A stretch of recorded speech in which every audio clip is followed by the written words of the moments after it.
శ్రీనివాస్ గౌడ్ అన్నను మాజీ మంత్రివర్యులు మహబూబ్ నగర్ మాజీ శాసనసభ్యులు శ్రీనివాస్ గౌడ్ అని మాట్లాడాల్సిందిగా కోరుతున్నాను. శ్రీనివాస్ గౌడ్ అన్న తర్వాత ఒక పాట ఉంటుంది. సభాధ్యక్షులు సాహిత్యం సత్యమణి రజనీ గారికి, చిన్నప్పుడే తల్లి చనిపోయిన తల్లి తండ్రి తానే ఇంత వాన చేసినటువంటి పెద్దలు వెంకటరాములు గారికి, మాజీ మంత్రివర్యులు, మన పార్టీలో ఏ చిన్న ఇబ్బంది వచ్చినా, ఏ కార్యకర్తకు చిన్న ఇబ్బంది వచ్చినా కంటికి రెప్పలా కాపాడుకుంటూ ఈరోజు ఇక్కడ వచ్చేసినటువంటి గౌరవనీయులు పెద్దలు హరీష్ రావు గారికి, మాజీ మంత్రివర్యులు పెద్దలు లక్ష్మారెడ్డి గారికి, పెద్దలు నిరంజన్ రెడ్డి గారికి, గౌరవనీయులు ఆర్ఎస్ ప్రవీణ్ కుమార్ గారికి, ఎమ్మెల్సీ నవీన్ రెడ్డి గారికి, శాసనసభ్యులు ఆల వెంకటేశ్వర రెడ్డి గారికి, జయపాల్ యాదవ్ గారికి, రాజేంద్ర రెడ్డి గారికి, మన నరేందర్ రెడ్డి గారికి,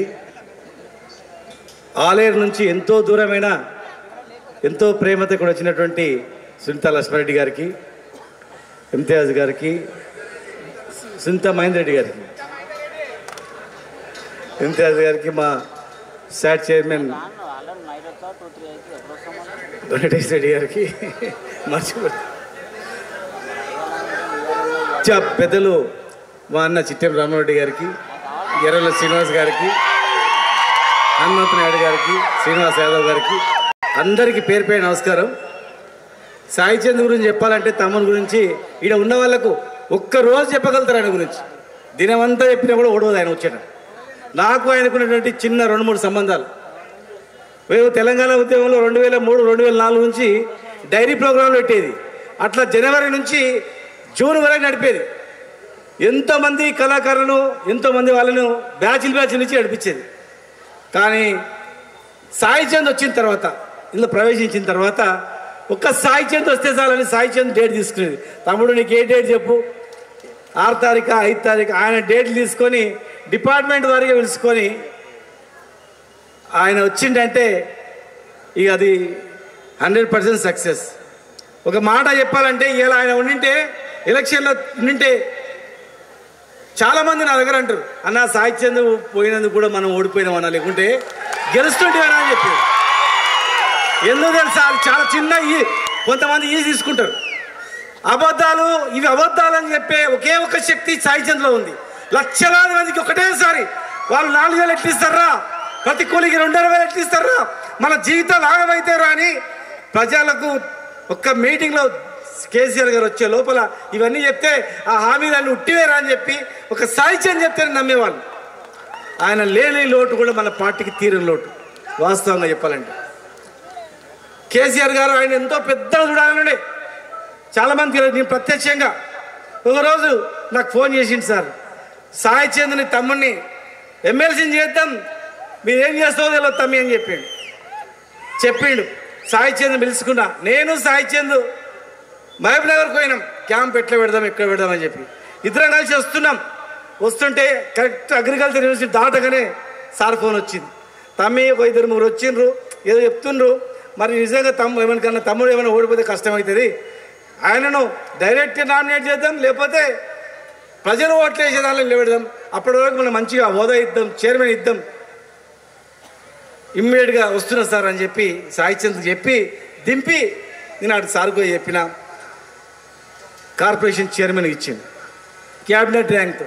ఆయన అందరితో ఆగకుండే కేసీఆర్ గారు నిజంగా సాయి చంద్ బతికింటే గ్యారంటీగా ఒక ఉన్నతమైన స్థానం గ్యారంటీ నిలబెట్టేవారు. అంత అభిమానం. చనిపోయిన తర్వాత చెల్లెలు రజనీ వచ్చింది, అన్న నాకు ఒక ఉద్యోగం ఇస్తాను ఎట్లా అన్నారు. అమ్మ ఎంఆర్ఓ అయితేనేమో డిప్యూటీ కలెక్టర్ అవుతావు, తొందరగా ఆర్డీఓ పోస్ట్ ఇస్తే కలెక్టర్ అవుతావు, హ్యాపీగా ఉంటుంది అమ్మా, వీళ్ళు బతకరిస్తారా మనల్ని, రాజకీయంగా చాలా కష్టం ఉంటుందేమో, అడుగున ఇబ్బందులు పెడతారేమో, ఇవి మంచిగా జాబ్ చేసుకోమ్మా అని. లేదన్నా సాయి చంద్కు మధ్యలో వదిలిపెట్టిపోయింది చైర్మన్, నేను దీనిలోనే ఉంటానా అన్నది. నీ ఇష్టం ఆలోచన చేసుకో అని చెప్పింది. ఆమె సాయి చంద్ బాటల్లో నేను పయనిస్తా అని చెప్పి దాన్ని ఆమె ఎన్నుకున్నది. ఇవాళ విగ్రహావిష్కరణ చేసి ఇవాళ అందరూ రావడం జరిగింది. ఖచ్చితంగా వేదిక వాళ్ళందరం కూడా ఒక ఆడబిడ్డగా, ఆడపడుచుగా ఆమెకు ఎప్పుడు కూడా అండదండలు మేము ఉంటాం. హరీష్ అన్న మరి వెతికి వెతికి ఎక్కడ డైమండ్ ఉంటుందో దాన్ని రాయిని డైమండ్ లాగా చేసి ప్రజలకు పరిచయం చేసే వ్యక్తి. మరి సాయి చంద్ని కూడా అట్లనే మరి గొప్పగా చూసుకోవడం జరిగింది. కేటీఆర్ గారు కానీ అందరం కూడా ఈరోజు మనం అందరం కూడా ఆయన లేకపోయినా ఆయన కళాకారుడు కాదు, ఆయన కవి గాయకుడు. ఆయన కవి, పెద్ద కవి, ఆయన పెద్ద అద్భుతమైన శక్తి ఉంది. ఆయన ఎంబడి ఒక 15 రోజులు తిరిగిన అనుకో మొత్తం మారిపోతారు. నరేంద్ర రెడ్డి గారు మొత్తం మారిపోయారు. ఎందుకంటే దళిత ఉద్యమాలు తిప్పిండు, నేను నరేంద్ర రెడ్డి గారు తిరిగినాము. తిరిగిన తర్వాత 50 కూడా మా నరేంద్ర రెడ్డి జై భీమ్ అంటాడు అనమాట. జై భీమ్ జై భీమ్ అంటే ఉట్టే నోట్ల నాటకాల నుంచి రాదు, అది గుండెల నుంచి వస్తుంది జై భీమ్ అని చెప్పి. అయితే ఎవరికి ఎట్లా ఉండాలి, మన మనసులో ఎవరం కూడా మనం ఇట్లా బతకాలి అనుకుంటామా, ఇవి పుట్టాలి అనుకుంటామా? ఎవడో అనుకోం. దేవుడు పుట్టినాక పెద్దగా సరే మనం ఎడ పుట్టినాం రా, ఎట్లా పుట్టినాం రా. పుట్టిన పాపానికి ఎన్నో బాధలు అనుభవిస్తాం, పుట్టిన పాపానికి ఎన్నో కష్టాలు అనుభవిస్తాం.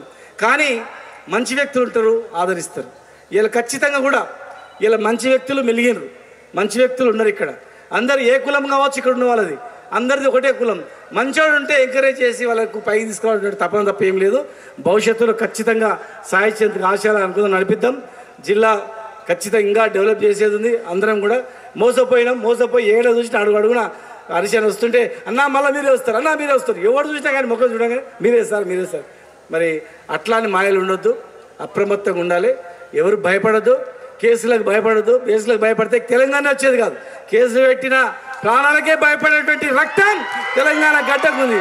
కనుక సాయి చంద్ ఆశయాలకు అనుగుణంగా మీరందరూ నడవాలని, మీ ఈ కుటుంబానికి ఎల్లవేళలా మేము అన్ని రకాల సహాయ సహకారాలు అందరం కూడా అందిస్తామని. జై తెలంగాణ, అమరై సాయి చంద్, జై Bhim. Thank you so much అన్న.